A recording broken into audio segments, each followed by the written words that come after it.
로마서 13장 8절 다 같이 한 목소리로 합독하시겠습니다. 피차 사랑의 빛 외에는 아무에게든지 아무 빛도 지지 말라. 남을 사랑하는 자는 율법을 다 이루었느니라. 아멘. 오늘 경제치유라는 제목으로 말씀을 전하겠습니다.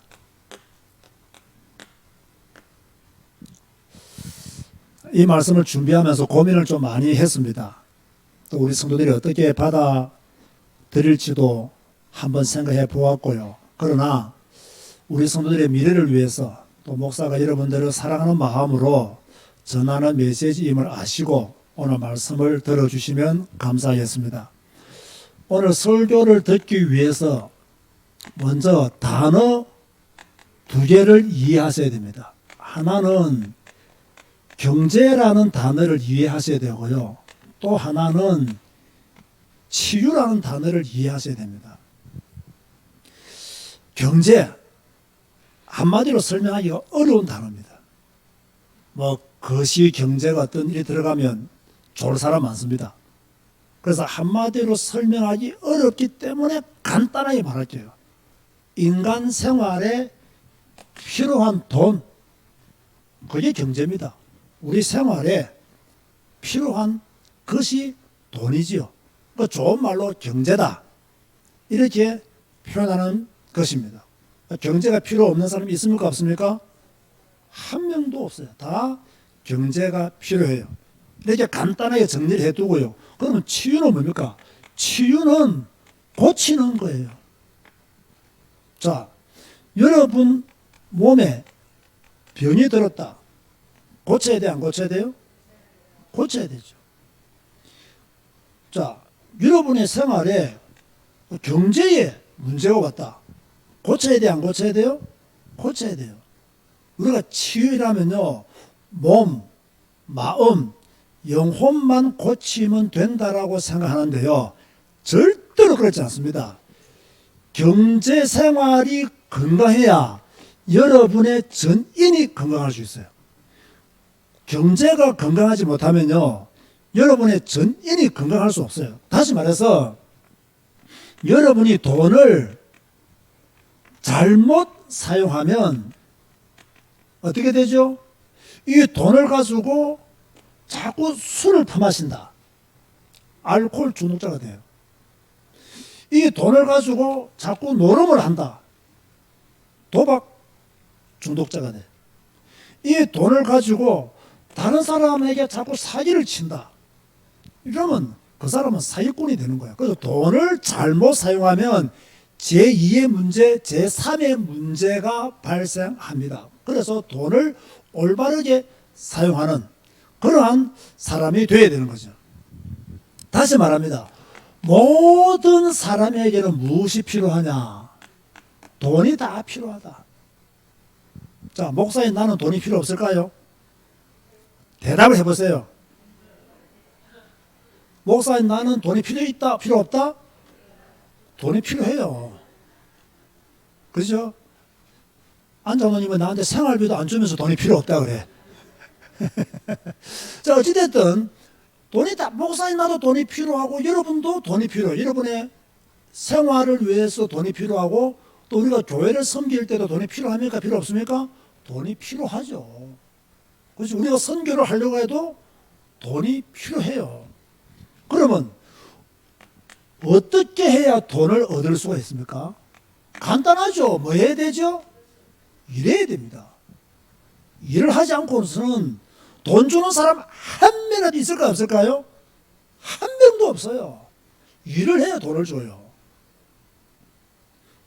제가 만약 교회 목사라면서 설교도 안 하고 예배도 안 드리고 빈둥빈둥 놀면서 사례비 주세요 라고 우리 당회에다가 손을 내밀면 우리 장로님들 줄까요? 안 줄까요?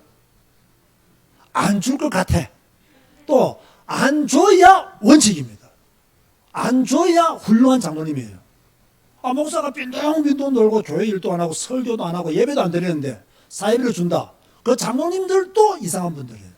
저는 안 주는 것이 맞다라고 봐요.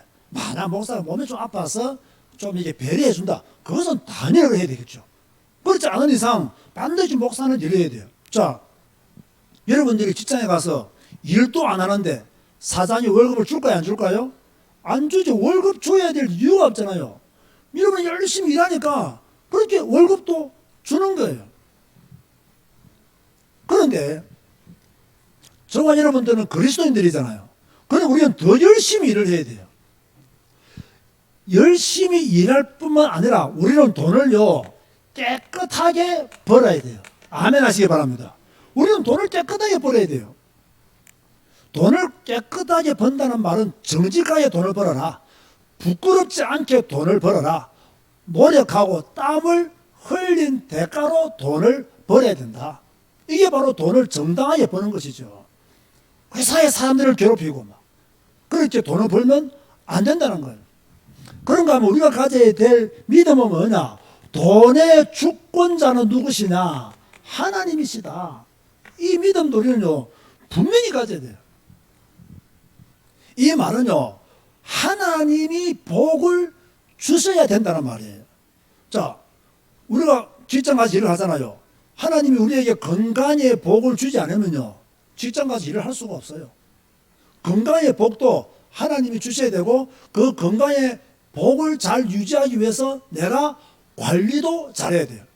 하나님 건강의 복을 주시옵소서 이렇게 기도해놓고 막 아무거나 마시고 막 아무거나 먹고 막 그죠? 자기 몸무게보다 막 10배는 많은 자기 키보다 10배나 많은 몸무게를 유지하고 그러면요 건강할 수가 없어요. 자, 돈을 벌 수 있는 지혜도 누가 주셔야 됩니까? 돈을 벌 수 있는 만남의 축복도 누가 주셔야 됩니까? 다 하나님이 주셔야 되는 그런 의미에서 주권자는 하나님이시다. 그렇게 말씀을 드리는 거예요. 여러분 우리가 지금 신명기서를 읽고 있잖아요. 모압 평지에서 모세가 가나안 땅에 들어갈 2세대들에게 말하잖아요. 너희가 가나안 땅에 들어가면 하나님의 말씀을 잘 지키라. 그러면 하나님이 너희들을 풍성케 하실 것이다. 자, 돈을 벌 수 있는 방법은 뭐냐? 하나님의 경제의 복을 받을 수 있는 자격이 뭐냐면요 하나님을 경외하고 하나님의 말씀을 잘 지키면 하나님은 경제의 복도 주시겠다라고 그렇게 말씀하고 있는 거예요. 자, 이렇게 저희가 돈을 열심히 벌었어요. 두 번째가 문제죠. 이 돈을 규모 있게 사용하지 못하면 돈 벌어도 소용이 없어요. 그죠? 과하게 사용하면 뭐가 되느냐? 거지가 될 가능성이 많죠. 우리에게 뭐가 중요하냐? 지출이 중요한 거예요. 사람은 자기 형편껏 살아야 된다라는 말을 하죠. 정말 중요한 말이라고 생각되어서요. 사람은요 자기 형편껏 살아야 돼요. 형편도 안 되면서 부자인 척하면 돼요, 안 돼요? 안 돼요. 형편도 형편없는 사람이 부자 흉내 내면 돼요, 안 돼요? 안 돼요. 형편껏 살아야 되는데 형편껏 지출해야 되는데 과소비하면 절대로 부자가 될 수가 없는 거죠. 저는요 정말 그렇게 당부하고 싶어요. 요즘 너무 제가 이렇게 젊은 사람들의 경제 규모를 보면요 좀 멋있어 보이려고 하고 좀 있는 척 하려고 하고 그죠?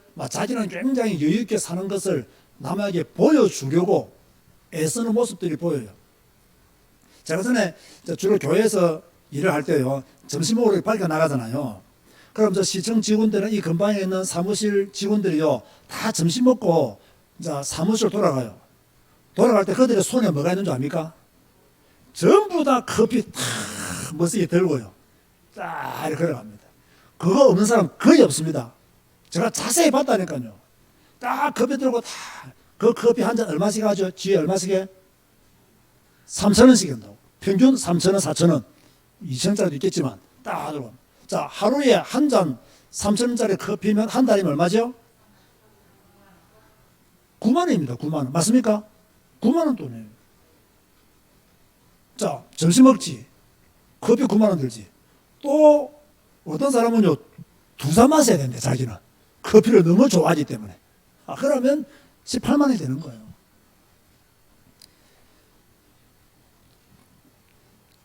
월급을 얼마 받는지는 모르겠지만 지출이 과하다.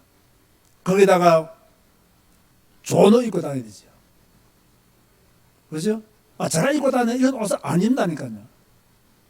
그리고 또 여자들 같은 경우에는 백도 필요하죠. 또 얼굴에 들어가는 돈은 또 비밀이 많습니까? 또 신발 등등 도대체 얼마를 벌어야 생활할 수 있겠어요? 형편껏 살아야 되는데 저축할 생각은 1도 안 해요. 그냥 하루살이처럼 오늘 벌고 오늘 다 먹고 이번 달 월급으로 이번 달 살고 이런 식으로요. 전혀 미래를 준비하는 그런 분들이 별로 없는 것 같아요. 그래서 불필요한 지출 이걸 줄이지 못하면 여러분은 절대로 부자가 못 돼요.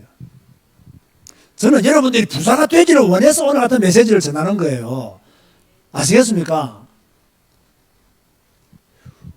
안 써도 될 돈을 막 씁니다. 조금 규모 있게 사야 되는데 내일을 준비하지는 않습니다. 자기 능력이 대단한 줄 알아요. 어떤 사람은 이런 말 하더라고요. 나는 돈 쓰는 재미로 삽니다 하더라고요. 아이고 돈이 얼마나 많길래 돈 쓰는 재미로 삽니까? 또 이렇게 말합니다. 내게 있는 것은 돈밖에 없습니다. 밥도 한 개 안 사면서 그 말이에요. 전부 다 허풍이에요. 허풍. 그죠? 여러분은 돈 쓰는 재미로 살지 마시기 바라고 뭐 하는 재미로 살아야 되겠어요? 돈 모으는 재미로 살아야 돼요. 오늘 경제치유이기 때문에. 아시겠습니까? 경제치유이기 때문에 돈 모으는 재미로 살아야 돼요. 그런데 돈 쓰는 재미로 산다. 내일 되면 그 사람은 거지 될 사람입니다. 돈 모으는 재미로 살아야 돼요. 자, 빚을 내면 돼요? 안 돼요? 여러분 성경적으로 딱 볼 때 빚 내는 것이 성경적인가요? 비성경적인가요? 비성경적인 거예요. 오늘 본문은 뭐랬습니까? 사랑의 빚 외에는 아무에게든지 빚을 지지 말라 했잖아요. 그죠?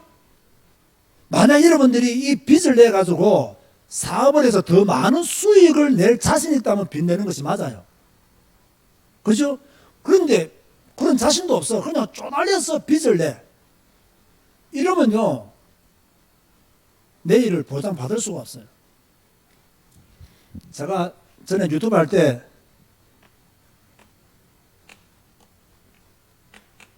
빚을 휘버리는 나사 이러죠. 나사. 나삭. 이렇게 부르는데요. 이게 뭐라고 제가 해석했나요? 기억 안 나죠?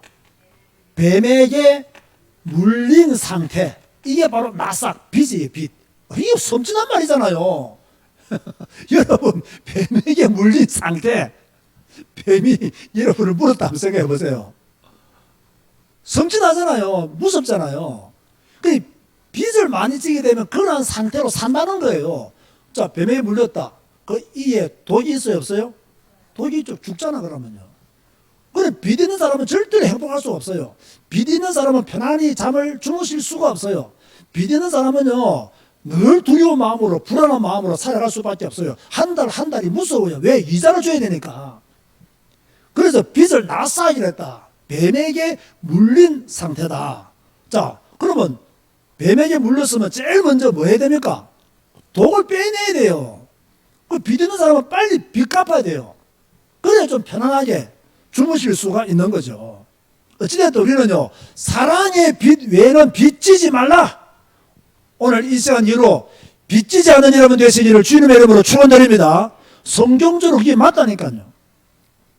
자, 그런가 하면 제가 오늘 이 경제치유라는 제목으로 말씀을 드리는 이유는요, 미래를 위해서 그래요. 미래를 위해서. 자, 대부분 이곳에 계시는 분들은 대부분 부모 세대잖아요. 다 이제 우리가 부모가 되었잖아요. 자, 우리가요, 이 경제치유가 되지 않아가지고 경제적인 능력이 없다. 이래 되면 우리의 노후가 불안해지겠죠. 그런가 하면 우리의 노후가 불안해지면 자식들에게 부모가 짐이 될까요? 안 될까요? 당연히 짐이 되죠. 당연히 짐이 되죠. 그래서 우리는요, 꼭 기억하세요. 두 가지를 준비해야 됩니다. 하나는 하나님의 나라를 준비해야 되고요. 하나님의 나라에 들어갈 준비해야 되고요. 또 하나는요, 우리의 노후를 준비해야 돼요. 부모 세대인 저와 여러분들은 하나님의 나라를 준비하면서 깨어 있어야 되고, 인간적으로는 우리의 노후를 준비해야 돼요. 이게 우리가 준비해야 될 것 두 가지예요. 주님 만날 준비하는 것, 노후를 준비하는 것. 지금 노후 문제가 심각하잖아요. 그리스도인들도 예외가 될 수가 없죠. 넋 잃고 넋 놓고 있을 문제가 아닙니다. 제가 그런 말 했잖아요. 우리나라 국민연금연구원에서 은퇴 후에 부부가 한 달 생활비가 어느 정도 드느냐, 242만 원 든다는 거예요. 한 달 생활비가. 자, 요즘 60대면 다 은퇴하죠, 그죠? 그러면 80까지 살아도 20년을 살아야 됩니다. 90까지 산다 하면 30년을 살아야 돼요. 여러분, 30년 동안 242만 원을 댈 능력이 되나요?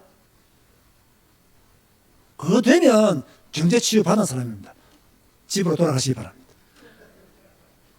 그거 되면 30년 동안 242만 원을 대야 돼요. 매달. 그것도 몸이 아팠다. 어떻게 될까요? 저희 여동생한테 문자가 왔어요. 오빠, 엄마가 이가 없어가지고 치과에 갔더니 뭐 임플란트를 넣고 또 그 털니를 넣고 하는 돈이 얼마만 더 듭니다. 어떻게 할까요? 이제 우리 형제들 방 있잖아요. 거기다가 제일 막내니까 다 오빠 되는 거 오빠 한번 쭉 했어요. 적은 돈이 아니에요. 우리 어머니가 막 늘 무릎 아파가지고 병원 다닙니다. 적은 돈이 아닙니다. 그래도 우리 어머니 세대는 그래도 자녀가 4명이나 돼요. 그래 4명이 힘쓰면 그 문제 해결할 수 있을까요? 없을까요? 해결할 수 있어요. 자, 여러분 자녀 몇 명입니까? 박순자 선생님 큰일 난 거야 지금. 그 꼴랑 하나야. 그죠? 이러면 뭐 감당하기가 이게 어려워지는 거예요. 이게요. 그럼 우리가 경제 치유가 안 되어지면 잘못하면 자녀들한테 큰 짐이 되는 거죠. 그럼 우리는 스스로 이제 준비해야 돼요. 그런데 또 우리가 참여, 우리 세대는 또 자녀들을 위해서 모든 거 다 쏟아낸 세대잖아요. 그러니까 경제 준비를, 미래 준비를, 노후 준비를 못했어요. 지금이라도 해야 된다. 그런가 하면 지금 우리 교회 청년들은 저 오늘 경제 교육을 시키는 마음으로 전에도 방송할 때 말했죠. 꼭 3가지는요, 미래를 위해서 드러나야 돼요. 첫 번째, 국민연금. 꼭 드러나야 돼요. 작은 돈이라도 드러나야 돼요. 두 번째는 개인 퇴직연금. 꼭 드러나야 돼요. 은행 가면 IRP라는 게 있어요.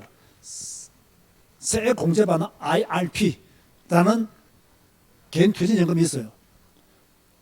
우리 교회는 저하고 이 목사는 이 2개 들어갑니다. 저도요, 우리 교회 심한 20년 됐지만 몇 년 전부터 넣었어요, 이거요. 그 다음에 뭐 연금 저축 펀드. 이거 3개는 미래를 위해서 꼭 드러나야 돼요. 소액이라도 꼭 드러나야 돼요. 작은 돈이라도. 그러면 한 30년 정도 들고 나면 노후는 걱정 안 해도 되죠. 근데 우리는 이런 걸 알았어요? 몰랐어요? 전혀 몰랐잖아요. 그것도 직장생활 하시는 분들은 다행이에요. 그죠? 지금 제일 큰 일은 누구냐면 목사들이에요, 목사들. 더군다나 작은 교회 목사들은 더 큰 걱정이에요. 큰 교회 목사들은 걱정 안 해도 돼요. 작은 교회 목사들은 심각합니다, 진짜. 청년들은 젊었을 때부터 이걸 드러나야 된다. 이러면서 또 절약을 하면서 뭐 해야 되느냐? 투자를 해야 돼요. 자, 우리나라에는 딱 투자하면 2가지밖에 없어요. 뭡니까? 부동산 투자. 이런 것을 젊은 나이에 할 수 있어요? 없어요? 할 수 없어. 돈이 없기 때문에. 그 다음에 두 번째가 뭐냐? 주식 투자. 그런데 보세요. 우리나라 사람들은 70%가 부동산 투자합니다. 그 다음에 주식 투자는 거의 안 합니다. 왜? 주식 해가지고 망한 사람들이 많거든.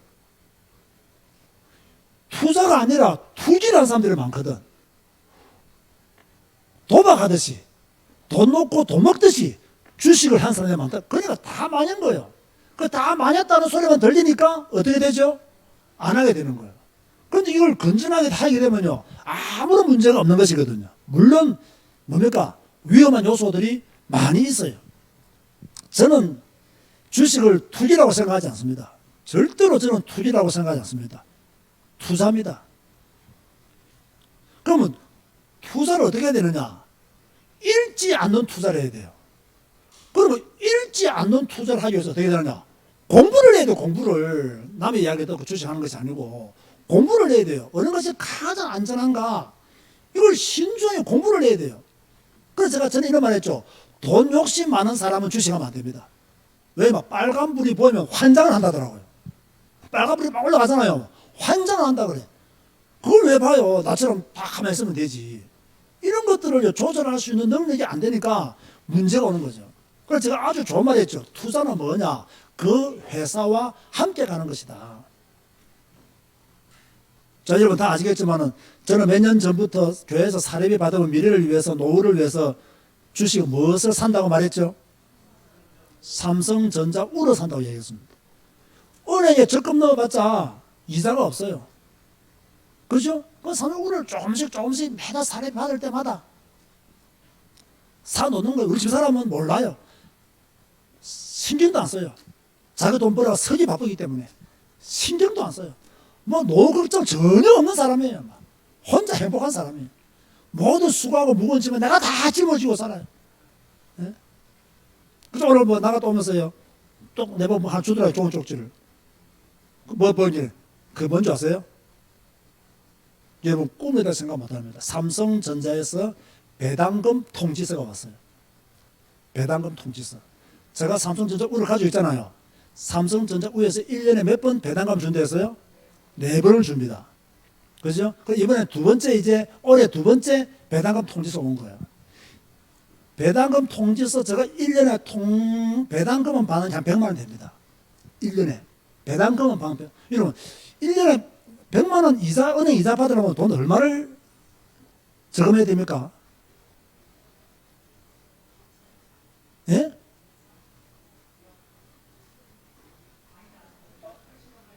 아니죠. 매덕을 해야 1년에 100만 원 받을걸요. 매덕을 해야. 그죠? 매덕을 해야 1년에 배당. 저는 터무니없는 돈으로요. 1년 다 배당 받는 금액을 다 따져보니까 100만 원 받더라고요. 그 100만 원도 받으면 뭐 할까요? 또 그걸 또 사는 거예요. 그걸 두고 복리라는 거예요. 복리라는 거예요. 목사님, 그렇게 믿음이 없습니까? 하나님이 목사님 노후를 책임지실 것인데 왜 그렇게 불신앙하십니까? 생각보다 참 믿음이 없네요. 이런 말을 저한테 하면 됩니까? 안 됩니까? 여러분이 노후에 저한테 매달 242만 원 주시려면 그 말 하세요. 아시겠습니까? 근데 이렇게 말하는 사람들의 특징이 뭐냐면요. 목사한테 밥 한 번 안 삽니다. 그래서 믿음 있는 척 혼자 다 해요. 이게 우리 교회 이야기가 아닙니다. 여러분, 미래를 준비하는 것은요, 인본주의가 아니라 지혜입니다. 아멘 하시기 바랍니다. 미래를 준비하는 것은 지혜예요. 그렇죠? 우리 모든 인생을 살면서 미래를 준비할 수 있는 개미도 부지런히 돼서 준비하잖아요. 겨울을 준비하잖아요. 우리는 사람이잖아요. 당연히 우리의 미래를 준비해야 되죠. 제가 믿음이 없어서 이런 설교를 하는 것이 아니고요. 우리가 하나님의 경제를 받은 하나님의 청지기로서 마땅히 미래를 준비하는 것은 옳은 것이다. 이게요. 우리는 하나님의 청지기잖아요. 하나님 우리에게 경제의 복을 주셨잖아요. 그 받은 복을 가지고 미래를 잘 준비하는 것, 청지기로서 마땅히 가져야 될 지혜다. 자, 그래서 오늘 결론 짓습니다.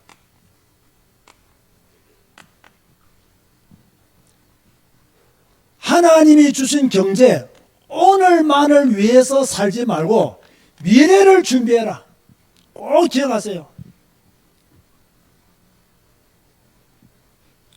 특별히 노후 30년을 인색하게 살지 않기 위해서 여러분만의 방법을 찾아내라. 이건 제가 여러분에게 가르쳐 줄 수 있는 게 아니잖아요. 저는 제가 찾아낸 방법은 이미 여러분에게 소개를 했습니다. 했어요, 안 했어요? 소개를 했죠. 저 나름대로 찾아낸 방법은 그 방법이에요. 아이고 목사님, 지금 나는 나이가 많아서 늦었습니다. 아닙니다. 시작 안 하는 것보다 지금부터 시작하는 것이 그래도 낫습니다. 그래도 나아요. 이걸 기만 안 써야 돼요. 자, 우리는 흔히 이런 말을 합니다. 하나님 빛의 경제를 주옵소서. 하나님 복음 경제를 주옵소서. 자, 하나님이 그 기도만 딱 듣고 줄까요, 안 줄까요? 나는 안 준다고 확신합니다.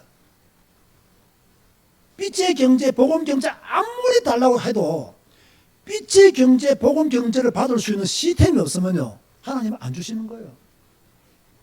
여러분, 거짓 선지자가 하나님을 향하여 하나님 메시지를 주시옵소서 기도했다 합시다. 하나님 줄까요, 안 줄까요?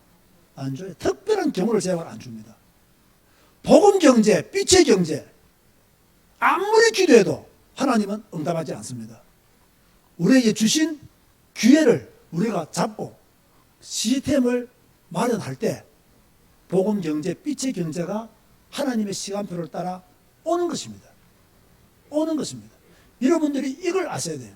그래서 오늘은 제가 참 어렵게 경제치유라는 제목으로 방송을 통해서 많이 듣는 분들은 다 아시는 내용이지만 그래도 저희 교회에서는 제가 이런 메시지를 잘 안 하기 때문에 오늘 다시 한번 여러분에게 정리해 드렸습니다. 오늘 메시지 듣고 여러분만의 복음 경제, 빛의 경제 시스템을 구축하시기를 주님의 이름으로 축원드립니다. 기도하시겠습니다. 주님 감사합니다. 오늘 수요 예배로 영광 돌리면서 빛의 경제, 복음 경제, 경제 치유라는 제목으로 말씀을 드렸습니다. 하나님, 미래를 잘 준비하는 하나님의 청지기들이 되어지게 하여 주옵소서. 미래에 우리가 경제로 어려움을 당하지 아니하도록 오늘을 아끼며 소비를 절약하며 미래를 준비할 수 있도록 축복하여 주옵소서. 예수님의 이름으로 기도드리옵나이다. 아멘.